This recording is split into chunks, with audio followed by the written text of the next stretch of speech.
hawajai kumeet, hawakujui, they don't know you personally and they think you're a snob. Unaona mse kwa TV unadhani yani amekafunga. And sasa namba yangu ni 072 something. Kila mse anaongana siku mbaya. Kuna zile siku yani hata utaki hata kupiga shower. Kuna sasa wanaongana Mondays.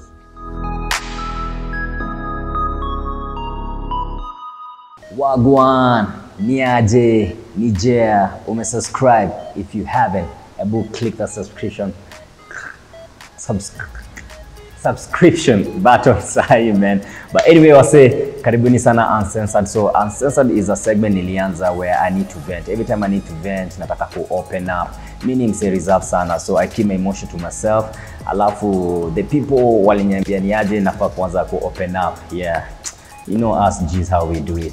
But today, man, we are talking about how I got Teen Republic, or how I got to Teen Republic / misconception zinaka mingi na media personality. Now, let me start with venting kwanza, misconception. The biggest one inakuanga sisi ni masnob. A lot of people are thinking sisi ni masnob kwa sababu maybe unaonekana na wase wengi kwa tele, ama unaweza kuwa place yani it's so crowded and kila mse they just want to say what's up, kila mse anataka ku interact, and sometimes mazo unapatanga umechoka, so unaweza end up not saying what's up to everyone. Lakini pia kuna wala watu wanasemanga yani they just believe you're snob generally, like hawajai kumeet, hawakujui, they don't know you personally and they think you're a snob. Yeah, that's one. Alafu kuna ngongana nyingine about do. History ya do kwanza yani. Mnaona mse kwa TV unadhani yani amekafunga. And sometimes we all go through same struggles, we all go through same problems, but the way I think, not even I think, kasa iniko down. And pesa namba yangu ni 072 something. Yeah, but there's the misconception in media personalities wanakuanga always stacked. You know that atunanga siku mbaya. We pia sikuanga na zile masiku tunakosa Ferrari, tuna zile made unasikia kwenda kukula out lakini unaangalia ching. It's crazy because there's also like a lot of investment in coming through, you know, with the jobo, especially with how you look. So that means like you have to constantly check on your fashion. Lakini hiyo misconception ya tunaongana do 24/7 365 in a show, na hii video, sindio? Agreed? 100. And then there's another one that you get it so easy. Kuna sawadhani yani because when you public figure amu kana limelight flani, everything comes to you easy. So hata nikwambie kitu moja, there's something that comes with being known. Yeah, kuna hizi perks zinakamingi through. So let's say kama kuna event, since you have status no kana value, you might be, you know, might end up getting free access. So wase wengi wanadhaningi it happens at every event, or inafanyikanga kila time there's just an opportunity where people have to pay tickets, you guys you get it easy. Or you know, especially with influencing jobs, kuna swadhaningi tu inakamingi hey ule msana anajulikana na man. Sometimes pia si tunagongi through auditions, you go through sidelining, unakuwa scrutinized. Tumekosa majob huko hivi, doesn't mean just because ati uko famous unaonekana TV job is like inakipatiwa to you easily, you know, you have to earn it. And yeah, so that's another misconception to make it hapa hivi kaput au vipi. And also another thing, man, the dressing manze, lani auzi patikana siku mbaya. Kwanza ushaipata mablogger wanakuanga tu rada in the streets, wanakuanga mapaparazi fashion. Kina you know wala wase wanapendanga kuenjoy wase kwa mitandao manzi. So kila saa yani unapatanga there's always this challenge where you have to look a certain way ukitoka wakeja ama ukiwa on air, yani uzishiko na siku mbaya, na kila msana anaona siku mbaya. Kuna zile siku yani hata utaki hata kupiga shower. Kuna saa wanaangalia Mondays. I can see my DOP laughing. Faiza anacheka anasema ati na nilipiga shower leo. But nile misconception yani like your dress has to be the latest designer, you have to look a certain way, and that's another misconception. That's a done deal. Yeah. Now let's get to the fun stuff. How I got to Teen Republic. If you don't know, I host a show. It's a music, lifestyle, magazine show. Airs on NTV every Saturday 11 a.m. and 1 p.m. In my case, nilikuwa nimekaa mtaani. I was super broke, sikuwa na any. Alafu unajua zile time tu una manifest I wish ningeingia TV. One day nitaingia TV because for me nilikuwa nimependa TV ever since nilikuwa junior, you know. So even in high school nilijua nini nataka kudu. So nimebanga mtaani and then I get a call from my former manager. His name is Castro. So kanipigia kaniambia ni aje nimetiki kuna audition inaitwa hapa hivi NTV, ni issue inaitwa Teen Republic. The host when alikuwa na host wameenda, so and it will really fit you, man. Like you love entertainment, you love music, you can speak, you know, you can express yourself in front of a camera.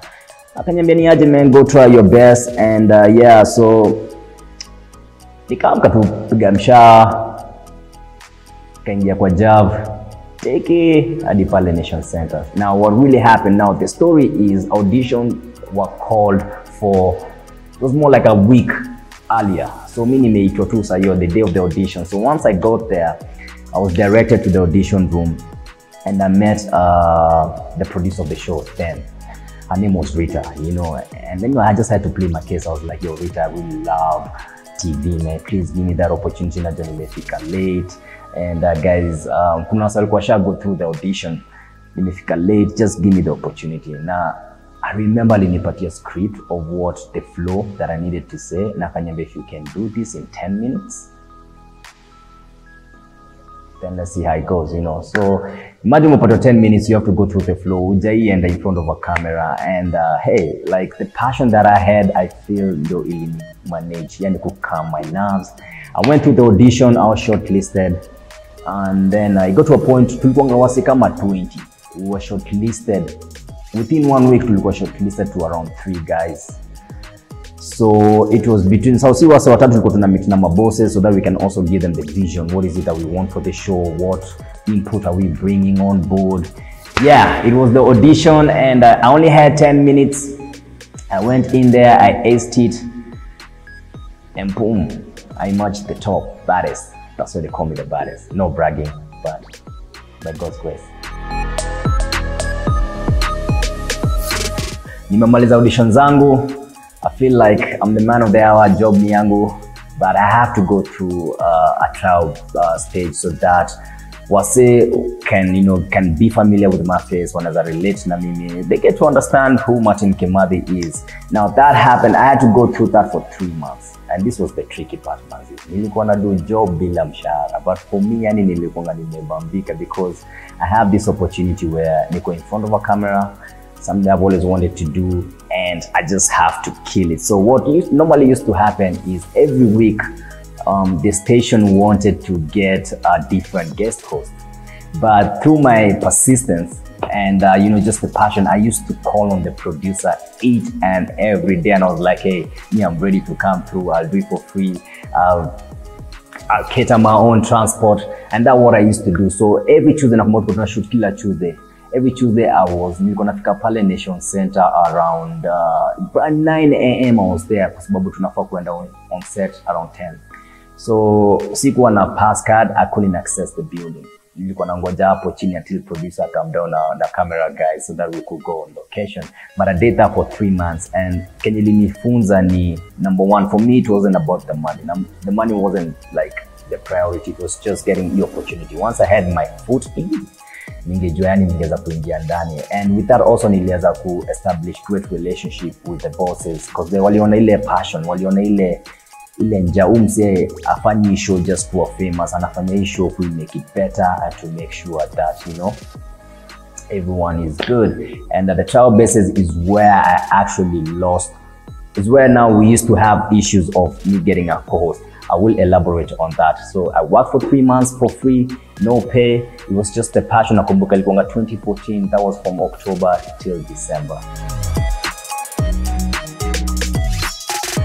Hey, isa ndo ilikuwa noma because now the company ilikuwa advertised the post, you know, for they wanted a female co-host. At that time, we go through the guest host process and we were vetted. Everyone is satisfied, like this is the guy we're gonna flow with.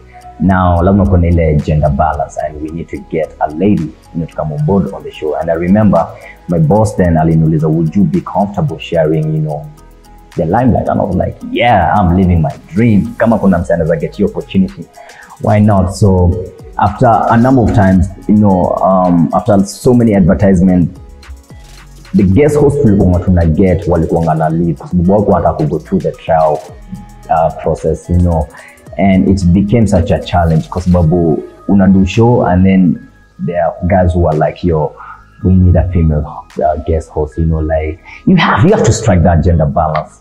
And now it was the point where the show has to be launched and I have to get a host. So my boss called me and he told me, do you know anyone whom you feel you're comfortable with, whom you feel you can just have that, you know, chemistry, and we can start and we can relaunch the show. And I remember I just hit up some of my friends. I hit up like almost 10 girls, man. Yeah, most of my friends are women, by the way. So I hit up like 10 girls who are my close friends, and you know, I knew they wanted to get on TV. And among them was my current guest, my current co-host, Tracy, not guest host, my current co-host, Tracy Wanjiru. And so through the auditioning process, they were all auditioned, and eventually, you know, she was the most natural one. We just sparked a chemistry, and we went through another process known as rehearsals. Rehearsals was crazy. We did that for 2 months. Like each and every day, in the studio, we do our complete show. Munambi Abado, you guys still have a lot of work to do. We did that for like 2 months, man. Each and every day was back to back. Nilikomefika point where our bosses were like, you guys, hata kama mnataka ku have lunch each and every day, go do your thing. We just need the chemistry to work. And it worked. Lessons learned from the job, because I'm still on the job, and the greatest one is patience is a virtue. The 3-month process nearly go through, you know, without asking for any pay. I learned so much and I earned so much, you know, because eventually I landed the job, but Suku landed the job when I was green. You know, I had 3-month experience. And you look on ground and you're doing what needs to be done. So patience goes a long way in the media industry. And another lesson learned, I have to say, is you're only as good as your last story or show. In media, unaweza kuwa na show moto leo, lakini next week if you don't like, you know, if you don't take it higher, if you don't perform better, wase wata stick around na ile show ulifanya mbaya. So we have this saying that said you're only as good as your last story or show. And with me, the lesson learned is each and every show, we approach differently. We approach with a different mindset. We approach with a different game, because I want to maintain the audience that I have, and I also want to grow the audience that I don't know about me or the show. And that also helped me really put in effort, you know, if it comes to your research, if it comes to your, you know, just getting your facts right, getting to know the guests, making them comfortable. It's one thing that I just learned after show after show after show. And the last one, but last but not least, is with what I do, for me, is more of a calling, and I came to realize I'm just put on this app to blend artists and their audiences. You know, I'm put on this app to become this amazing entertainment journalist. And my vision is so huge, like natakupeleka industry ya Kenya international. I believe I can be the first guy, you know, to just kuwezio flag yetu high, you know, and just be in the same space as the Trevor Noah, the Ryan Seacrest, you know, all these amazing people who I really look up to. It's a journey which I'm so happy that I'm on, and I'm with you guys, and each and every day I get to meet new people, and you guys vibe with what is it that I do. I don't take it for granted. I appreciate it, and asanteni sana. This has been Uncensored, where I put down the responsibility crown and it just be me. Tunaweza ongea sheng nini, and make sure you comment hapo chini kwa comment box. Let me know what kind of more uncensored stories you want me to do. Tunaweza kaa chini to chat. You never know what might happen next. I might just have my producer to come on board and do something with me. In the meantime, like, share, subscribe. Keep it safe, manze. Wash your hands. This corona thing is real, but we can prevent it, yeah? Let's show love. We out. Cool.